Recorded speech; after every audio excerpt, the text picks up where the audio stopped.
Hi everyone, here we've got REALME 6i and let me share with you how to change the screen timeout on this device. So first of all, we have to enter the settings, and now let's tap on display and brightness.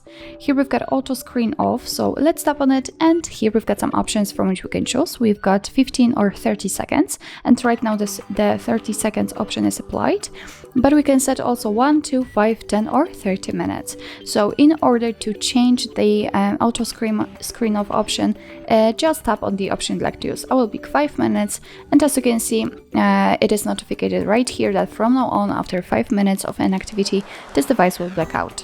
So actually this is it. This is how to change the screen timeout in your REALME 6i. Thank you so much for watching. I hope that this video was helpful, and if it was, please hit the subscribe button and leave the thumbs up.